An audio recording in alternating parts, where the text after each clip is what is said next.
I think I've confessed to you before that when I was a kid, I probably got in trouble more for running my mouth than for anything else in my life. I loved at an early age to be able to say something funny and for the whole room in the classroom to just break up in laughter. It's really intoxicating when people love to laugh, only I would forget.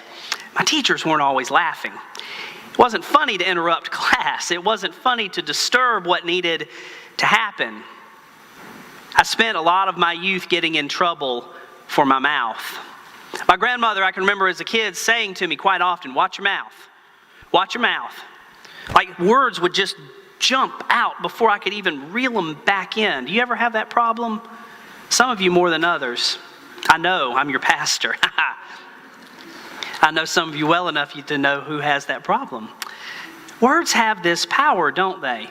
The reason our grandmothers say, "Watch your mouth," is because without thinking about it, words carry a tremendous amount of power.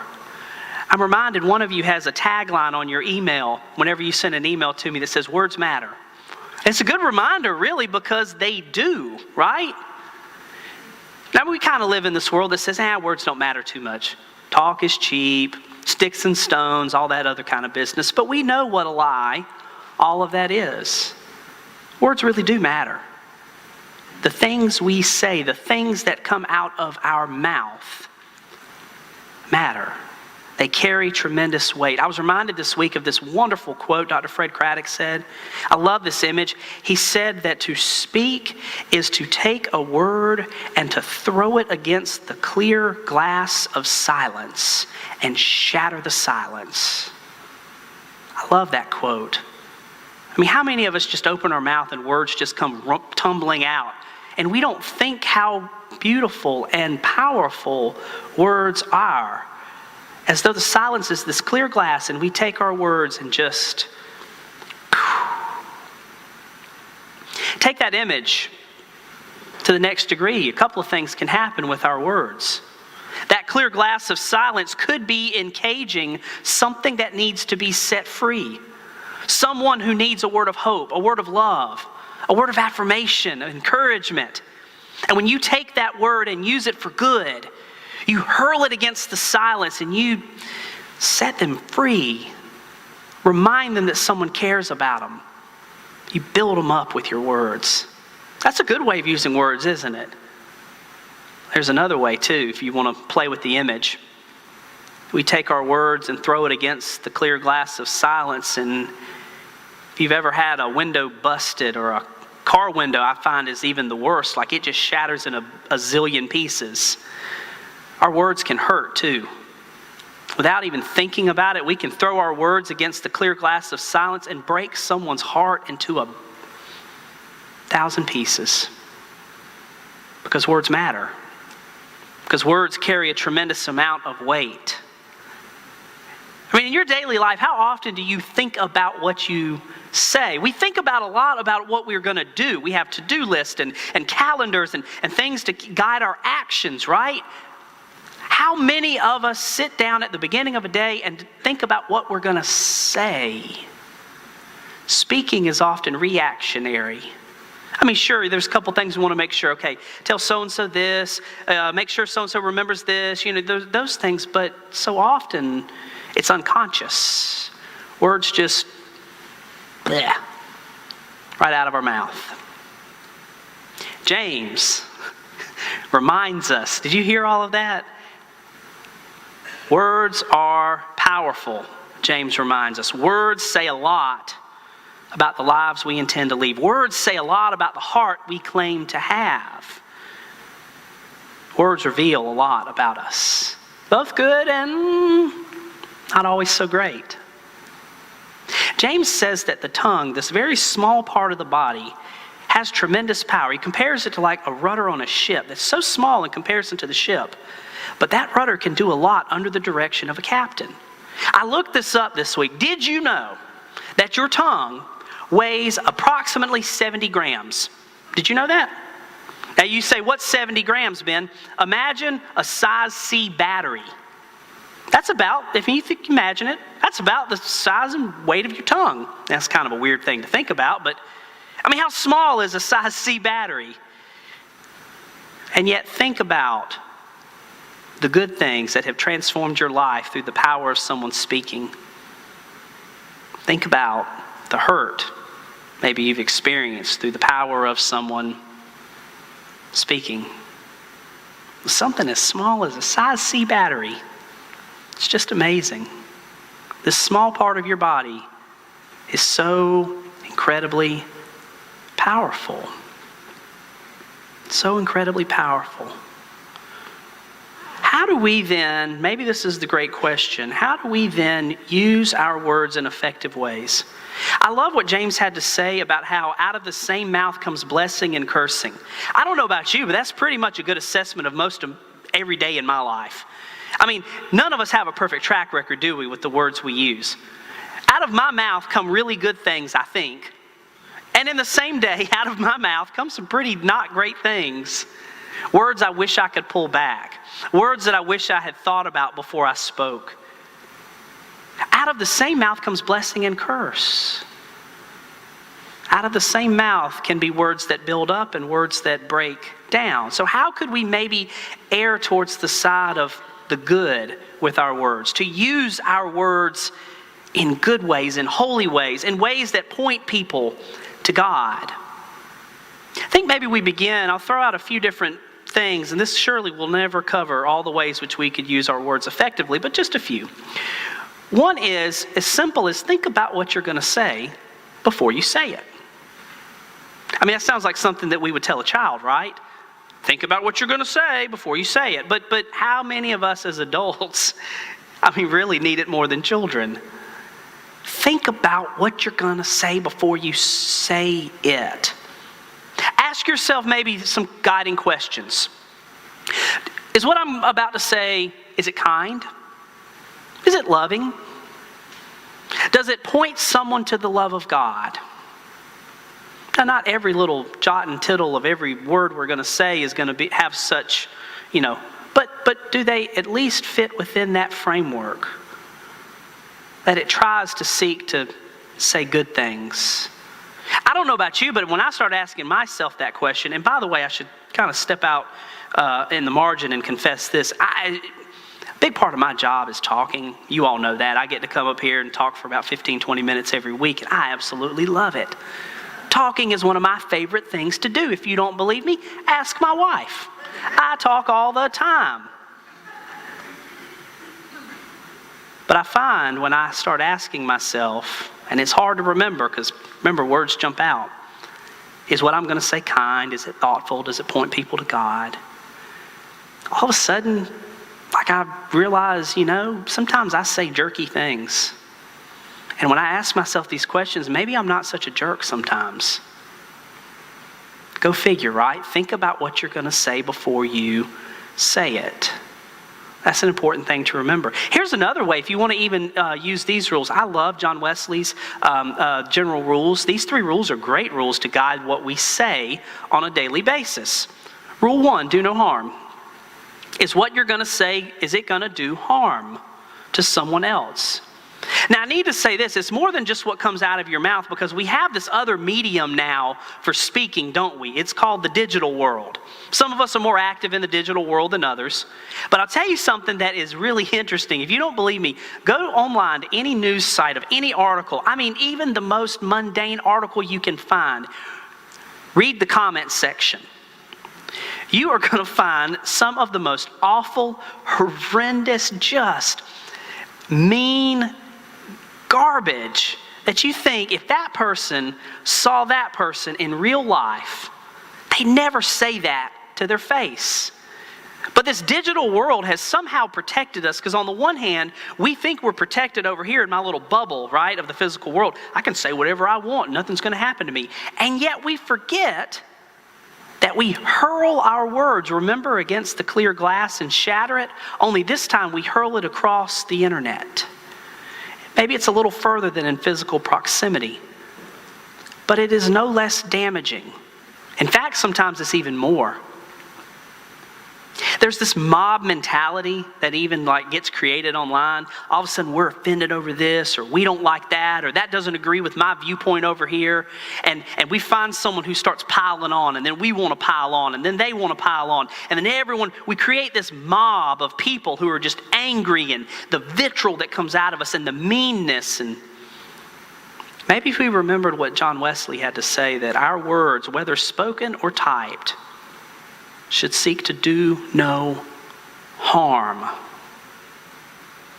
Maybe we would reconsider what we say or type. Wesley's second rule, do good. It's more than just avoiding harm, right? I mean, that's one thing we need to do, is avoid doing harm. But even more than that, we need to seek to do good. To do good. Can you make an intentional effort to wake up and say, I will use my words for good today? I will make sure that I build somebody up. I will make sure that I encourage somebody. I will make sure that I tell someone I love them. I will use my words for good. I will speak with courage and conviction, but I will do so in love.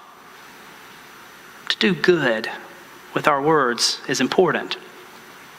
And the third general rule that Wesley has is attend to the ordinances of God. And that's a fancy way of this. The ordinances of God are things like worship and prayer and Bible study and these things of spiritual disciplines. But what they do is they give us language that may not come to us naturally, but they give us God's language.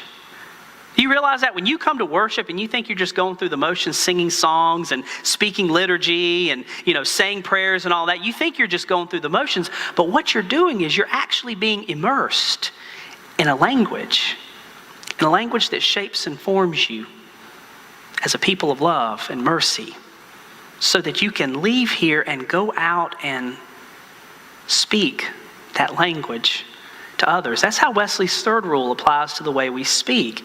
We learn this language so we can be transformed in the ways we speak, even. What are some other ways we could use our words more effectively? Here's an old-timey one that I like. What if we were to seek to live in such a way that our word is our bond? I mean, it's kind of old-timey thing to say, our word is our bond. But think about it. So much of what we do now is you get written contract, and this has to be in writing, and that has to be signed in order to believe it.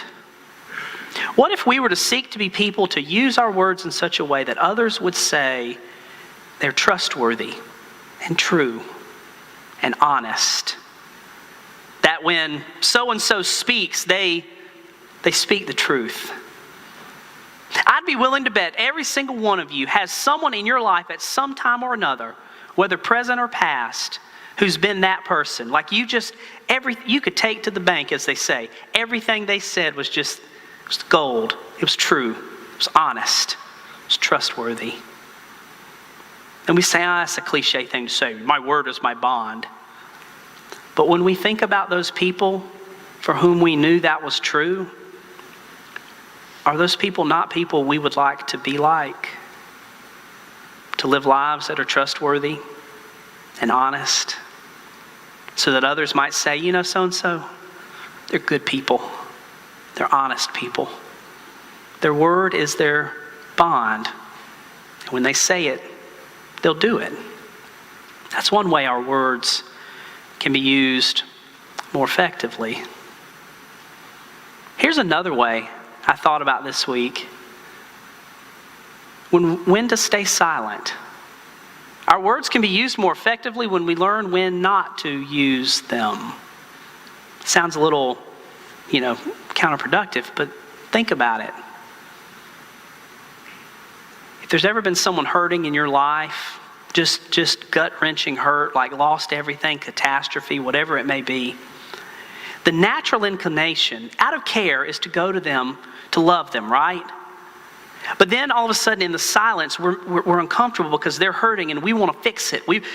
And the reality is we want to fix it because it makes us uncomfortable to see them uncomfortable.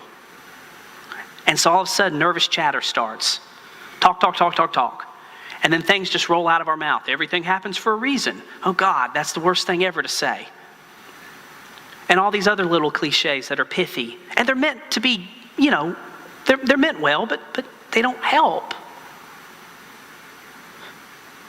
Think about the story of Job. You know that story in the Bible? One of the most powerful images in that story is Job on the ash heap. And his friends kept wanting to come and talk and come and talk and come and talk. And finally there's the friend who just comes and sits. Just sits in the ash heap. And it's a reminder that there are times to speak and times to stay silent. And that some of the greatest love we can offer another person, especially when they're hurting, is just to say, I'm so sorry. I don't know. I spoke this week to a woman whose 32-year-old son committed suicide the night before. What do you say to that? I mean, seriously, if you know, tell me, because I honestly don't know what to say to that. But the longer I'm in ministry and through some mistakes, I think God is leading me to think you don't say anything. You just listen. You just open your heart a little bit, even for just a phone call, to let them know that they're not alone in the world. An effective way we can use our words sometimes is to not use any words at all, to stay silent.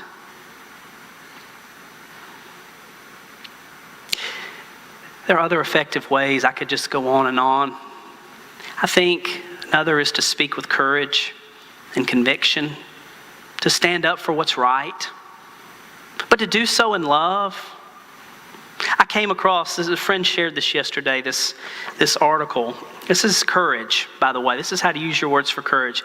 Did you know yesterday was the 55th anniversary of the 16th Street Baptist Church bombing in Birmingham, Alabama? 55th anniversary, 1963, it happened. 4 little girls on a Sunday morning were killed in a church bombing. Words, right? How to speak. And this comes from Eugene Patterson, who was the editor of the Atlanta Journal-Constitution. He writes this: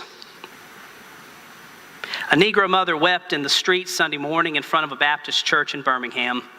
In her hand she held a shoe, one shoe, from the foot of her dead child. We hold that same shoe with her. Every one of us in the white South holds that small shoe in his hand. It is too late to blame the sick criminals who handled the dynamite. The FBI and the police can deal with that kind. The charge against them is simple. They killed 4 children. Only we can trace the truth, Southerner, you and I. We broke those children's bodies. We watched the stage set without staying it. We listened to the prologue unbestirred.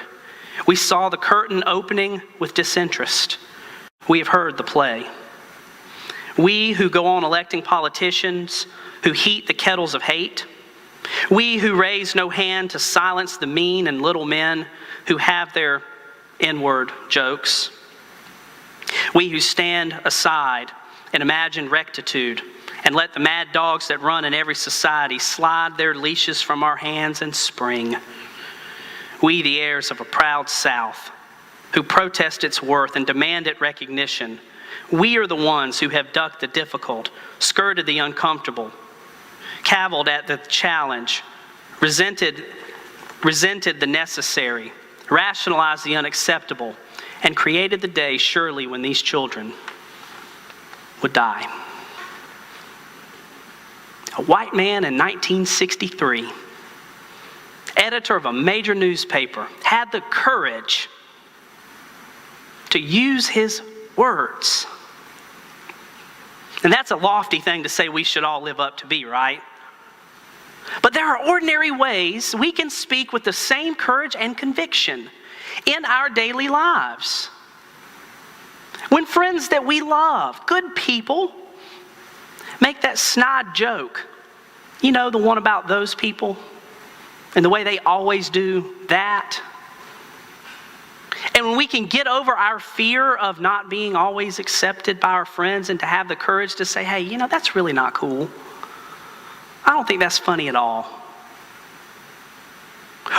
Or when that good person labels, those people, and all of a sudden they start pontificating about all these generalized truths about, they're always this way, and they're always that way. And, to say, I don't think that's true. I don't think that's kind, what you're saying. That's scary, right? Because we all want to be accepted. And none of us want to be that weirdo to kind of stand out and buck the trend. And, sometimes it's easier just to stay silent and just, laugh it off. But it's not funny. Not at all. And this has nothing to do with political parties or ideologies or anything. It has to do with Christian and not. It has to do with the ways of Jesus and not. And too many Christians use this Bible verse and they just abuse it, speak the truth in love. And sometimes that's an excuse to just be a jerk. Well, I'm speaking the truth in love. Well, no, you're not. You're just being judgmental now. But I do think that it is true to say we can find ground to speak truth, to have courage to speak truth with conviction, to stand for what's right in love. I do think that is true. And it's not always black and white. It's very gray and difficult. But by the power of God, I think we can find that acre of land and stand on it. And maybe it even means speaking first with tenderness. You have to stand up and punch your friend in the face, but you can say, I love you. And I know that God loves you, and I know that God made you to speak and do and be better than that. There's a good heart in there. And maybe when we're reminded, not for what we do wrong, but for how much good we neglect to bring out, we can help others change. To speak in tenderness, maybe. I don't know. Maybe talk is cheap. But over the course of a day, if we could use our words with more intentionality, to do some good, to avoid doing some harm, to be honest and true, to speak words of love and mercy and grace, to build others up, to know when to stay silent, to use our words to create a world. Genesis 1:1 tells us that God spoke and the world was created. To spend even a day using our words to help God create a world with a little more love and tenderness and peace and courage. I couldn't imagine a better use of words. Amen.